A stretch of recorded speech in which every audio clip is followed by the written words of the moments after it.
ಹೆಚ್ಚಿನ ಹಣಕಾಸಿನ ಶಕ್ತಿಯನ್ನು ಕೊಡಬೇಕು ಸರ್ಕಾರ ಮತ್ತು ಅಧ್ಯಯನವನ್ನು ಮಾಡಬೇಕು. ಈಗಾಗಲೇ ಅಧ್ಯಯನ ಮಾಡಿದರೆ ನಿಗುಂಟವನ್ನು ಕೂಡ ಈಗಾಗಲೇ ನಾವು ತಯಾರು ಮಾಡಿ ಕೆಲವೇ ದಿವಸಗಳಲ್ಲಿ ಅದನ್ನು ಸರ್ಕಾರಕ್ಕೆ ಅಕಾಡೆಮಿಗೆ ಒಪ್ಪಿಸ್ತಕ್ಕಂಥದ್ದನ್ನು ಮಾಡ್ತೀವಿ. ನಮ್ಮ ಒಂದು ಸಮುದಾಯದಲ್ಲಿ ಸಾಕಷ್ಟು ಜನ ವಿದ್ಯಾವಂತರು, ಸಂಶೋಧಕರು, ಭಾಳಷ್ಟು ಭಾಷೆಯ ಬಗ್ಗೆ ಪಾಂಡಿತ್ಯವನ್ನು ಹೊಂದಿದವರಿದ್ದಾರೆ. ಅವರೆಲ್ಲರ ಸದುಪಯೋಗ ಸಮಾಜಕ್ಕೆ ಆಗಬೇಕು.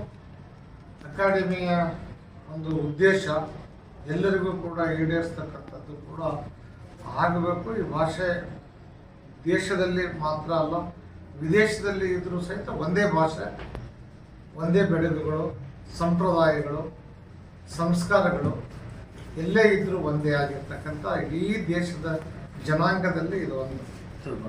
ಈಗ ನಮ್ಮ ಅಧ್ಯಕ್ಷರು ಅದರ ಬಗ್ಗೆ ಸರ್ಕಾರದ ಗಮನ ಸೆಳೀತಾರೆ ಅಂತ ನಾನು ಬಯಸ್ತೇನೆ. ಅದಕ್ಕೆ ಏನು ಬೇಕು ಅದರೆಲ್ಲ ಸವಲತ್ತುಗಳನ್ನು ಕೂಡ ನಾನು ಸರ್ಕಾರದಿಂದ ಮಾಡಿಸ್ಬೇಕು.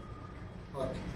ಮೊದಲನೇದಾಗಿ ನಾನು ಈ ನಿನ್ನೆ ದಿನ ಬಂಜಾರ ಸಂಸ್ಕೃತಿ ಮತ್ತು ಭಾಷಾ ಅಕಾಡೆಮಿ ಅಧ್ಯಕ್ಷನಾಗಿ ಪದಗ್ರಹಣ ಮಾಡಿದೆ. ಸಾಹೇಬರು ಇಲ್ಲಿಗೆ ಮೊದಲನೇ ಭೇಟಿ ಇವತ್ತು ಕೊಟ್ಟಿದ್ದಾರೆ. ಉಪಸಭಾಧ್ಯಕ್ಷರು ನಮ್ಮ ಅಕಾಡೆಮಿಗೆ ಬಂದಿದ್ದು ನಮಗೆ ಹೆಮ್ಮೆ ಮತ್ತು ನಮಗೆ ಒಂದು ಬೆನ್ನೆಲುಬಾಗಿ ಇದ್ದಾರೆ. ಮತ್ತು ಸರ್ಕಾರ ಕೂಡ ನಮಗೆ ಬೆನ್ನೆಲುಬಾಗಿದೆ. ಸಿದ್ದರಾಮಯ್ಯ ಸಾಹೇಬರು, ಉಪಮುಖ್ಯಮಂತ್ರಿಗಳು ನೆನ್ನೆ ಸಭೆ ಕೂಡ ಮಾತಾಡಿದ್ದಾರೆ. ನಮ್ಮ ಸಂಸ್ಕೃತಿ ಸಚಿವರು ನಮಗೆ ಪೂರ್ವಕವಾಗಿ, ಆಮೇಲೆ ಎಲ್ಲ ಅಧ್ಯಕ್ಷರುಗಳು ನಾವು ಒಂದೇ ಲೈಕ್ ಮೈಂಡೆಡ್ ಆಗಿರೋದ್ರಿಂದ ಎಲ್ಲರ ಸಹಕಾರದಿಂದ ಒಳ್ಳೆ ಕೆಲಸಗಳಂತೂ ಮಾಡ್ತೀವಿ ಅನ್ನೋ ಭರವಸೆ ನನಗಿದೆ. ಮುಖ್ಯವಾಗಿ ನಾವು ಈಗಾಗಲೇ ನಾವು 2011ರಿಂದನೂ ಬಂಜಾರ ಭಾಷೆ 8ನೇ ಪರಿಚಯಕ್ಕೆ ಹೋಗಬೇಕು ಅಂತ ಹೇಳಿ ಕೇಂದ್ರ ಸಾಹಿತ್ಯ ಅಕಾಡೆಮಿ ಜೊತೆಗೆ ನಿಮ್ಮ ಜೊತೆಗೆ ಕೆಲಸ ಮಾಡ್ತಾ ಬಂದಿರೋದ್ರಿಂದ ಅದರ ಪೂರ್ಣ ಮಾಹಿತಿ ವಿವರ ನಮ್ಮ ಹತ್ರ ಇದೆ. ಸಾಹೇಬ್ರೆ ಅದನ್ನು ಮೊನ್ನೆ ನಾವು ಒಂದು ಪಿಟಿಷನ್ ಮಾಡಿ ಸರ್ಕಾರಕ್ಕೆ ಅದನ್ನು ಕೊಟ್ಟಾಗ ಅದನ್ನು ಸಾಹೇಬ್ರೆ ರೆಕಮೆಂಡ್ ಮಾಡಿರೋದು ಮತ್ತು ಸಿದ್ದರಾಮಯ್ಯ ಸಾಹೇಬ್ರು ಇದ್ರ ಬಗ್ಗೆ ಪೂರ್ವ ಎಲ್ಲ ನೋಡಿದ್ರೆ ಈ ಕೆಲಸ ನಮಗೆ ಮುಂದಿನ ದಿನದಲ್ಲಿ ಆಗುತ್ತೆ. ಮತ್ತು ನಾವು ಬಹುಸಂಖ್ಯೆಯಲ್ಲಿ ಇದ್ದೀವಿ ಇಂಡಿಯಾದಲ್ಲಿ, ಅಂದರೆ ಎಲ್ಲ ರಾಜ್ಯದಲ್ಲಿ ನಮ್ಮ ಜನ ಇದ್ದಾರೆ, ವಿದೇಶದಲ್ಲೂ ಇದ್ದೀವಿ. ಜಿಪ್ಸಿಗಳಾಗಿ, ರೊಮಾನಿಯಾಗಳಾಗಿ ನೋಡಿ, ನಿನ್ನೆ ಜಿಪ್ಸಿ ಬಂಜಾರ ಬಂದಿದ್ರು, ಅವರೊಂದು ಕೃತಿ ಮಾಡಿದ್ದಾರೆ. ಅವರು ಇಸ್ರೇಲ್ನವರು ಬಂಜಾರ. ಅಂದರೆ ನಾವು ಅಂದ್ಕೊಂಡಿರೋದು ಭಾರತದಲ್ಲಿ ಮಾತ್ರ ಇದ್ದೀವಿ ನಾವು ಅಂತಲ್ಲ, ನಮ್ಮ ಜನಾಂಗ ವಿಶ್ವದಾದ್ಯಂತ ಇದ್ದಾರೆ. ಕಲ್ಚರ್ ಒಂದೇ ಇದೆ, ಭಾಷೆ ಒಂದೇ ಇದೆ. ಹಾಗಾಗಿ ನಮ್ಮಲ್ಲಿ ಈ ಪ್ರಮುಖವಾದ ದೊಡ್ಡ ಸಮುದಾಯ ಅಂತ ಯಾವ್ದು ಹೇಳ್ತೀವಲ್ಲ, ಆ ಸಮುದಾಯಕ್ಕಿಂತ ದೊಡ್ಡ ಸಂಖ್ಯೆ ನಮ್ಮದು. ಹಾಗಾಗಿ ಸರ್ಕಾರದ ಮಟ್ಟದಲ್ಲಿ ನಮಗೆ ಭಾಷೆಗೆ, ಸಾಹಿತ್ಯಕ್ಕೆ, ಸಂಸ್ಕೃತಿಗೆ, ರಾಜಕೀಯಕ್ಕೆ ದೊಡ್ಡ ಒಂದು ಸಹಾಯ ಬೇಕಾಗುತ್ತೆ ದೊಡ್ಡ ಪ್ರಮಾಣದಲ್ಲಿ. ಅದು ಸರ್ಕಾರಕ್ಕೆ ನಾವು ಕೇಳ್ಕೊಡ್ತಾ ಇದ್ದೀವಿ. ಮತ್ತು ನಮ್ಮಲ್ಲಿ ಸಾಹಿತ್ಯ ಈಗ ಒಂದು ರೀತಿ ಮೊದಲ ಹಂತದ ಸಾಹಿತ್ಯ ಬಂದಿದ್ರು, 2-3ನೇ ಹಂತದ್ದು ಇನ್ನೂ ಬಂದಿಲ್ಲ. ಸಾಹೇಬರು ಹೇಳಿದಾಗೆ ಸಂಶೋಧನೆಗಳಾಗಿಲ್ಲ.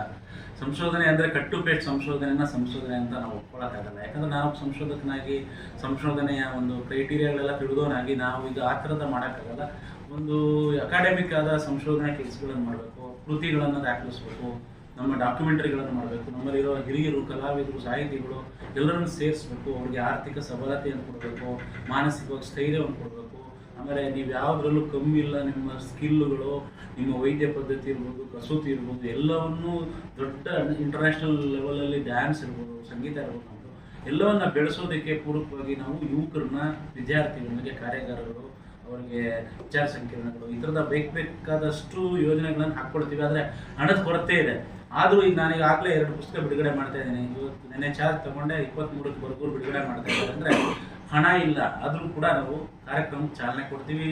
ಈ ಅಕಾಡೆಮಿಯಿಂದ ನಾವು ಸಾಧ್ಯವಾದ ಸಹಯೋಗದಲ್ಲಿ, ಸಾರ್ವಜನಿಕರ ಸಹಯೋಗದಲ್ಲೂ ಕೂಡ ಕೆಲಸ ಮಾಡೋಕ್ಕೆ ನಾವು ಬದ್ಧವಾಗಿದ್ದೀವಿ. ಅದಕ್ಕೆ ನಮಗೆ ಸರ್ಕಾರ, ಹಿರಿಯ ಸಚಿವರುಗಳು, ಮುಖ್ಯಮಂತ್ರಿಗಳು, ಉಪಮುಖ್ಯಮಂತ್ರಿ ಎಲ್ಲರೂ ನಮಗೆ ಬೆಂಬಲವಾಗಿರೋದು ನಮಗೆ ಹೆಮ್ಮೆ. ಅವ್ರಿಗೂ ಸಾಂಸ್ಕೃತಿಕವಾಗಿ ಕೂಡ ಸಂಘಟನೆಯನ್ನು ಮಾಡಿ ಅವ್ರಿಗೂ ಹೆಸರು ತಂದುಕೊಡೋ ಪ್ರಯತ್ನ ಅಂತೂ ನಾವು ಮಾಡ್ತೀವಿ.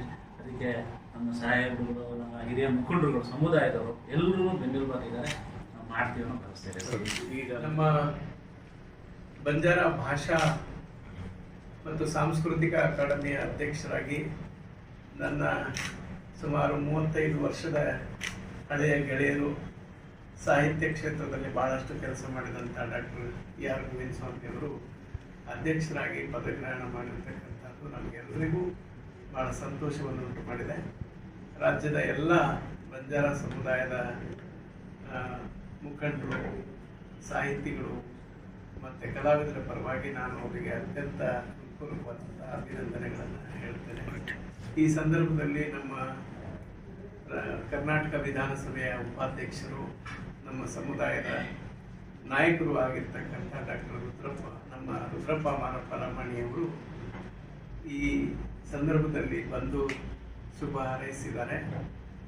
ನಮ್ಮ ಹಿರಿಯ ವಕೀಲರಾದಂಥ ಜಯದೇವ್ ನಾಯಕರು ಮತ್ತೆಲ್ಲ ಗೆಳೆಯರು ಕೂಡ ನಾವು ಅವರನ್ನು ಅಭಿನಂದಿಸಿದ್ದೀವಿ. ಒಂದು ಮಾತು, ನಮ್ಮ ಹಿರಿಯರು ಹೇಳಿದಾಗೆ, ವೈಸ್ವಾಮಿಯವರು ಹೇಳಿದಾಗೆ, ನಮ್ಮ ಸಾಂಸ್ಕೃತಿಕ ಪರಂಪರೆ ಬಹಳ ದೊಡ್ಡದು. ಅದರಲ್ಲೂ ಕೂಡ ನಮ್ಮ ಬಂಜಾರ ಭಾಷಾ ಸಾಹಿತ್ಯ ಇದೆಯಲ್ಲ, ಜಾನಪದ ಸಾಹಿತ್ಯನೂ ಕೂಡ ಅತ್ಯಂತ ಎತ್ತರಕ್ಕೆ ಬೆಳೆದಂಥ ಒಂದು ಪರಂಪರೆ ಇರತಕ್ಕಂಥ ಭಾಷಾ ಸಾಹಿತ್ಯ. ಮತ್ತೆ ಸಂಗೀತನೂ ಕೂಡ, ಸಂಗೀತ, ಸಾಹಿತ್ಯ ಮತ್ತು ಭಾಷೆಯಲ್ಲಿರ್ತಕ್ಕಂಥ ಸೊಗಡು ಬೇರೆ ಯಾವುದೇ ಒಂದು ಭಾಷೆಯಲ್ಲಿ ಇಲ್ಲ ಅಂತ ನಾವು ಅಂದ್ಕೊಂಡಿದ್ದೀವಿ. ಅಷ್ಟೊಂದು ಶ್ರೀಮಂತವಾಗಿರ್ತಕ್ಕಂಥ ಬಂಜಾರ ಭಾಷೆ ಇದು.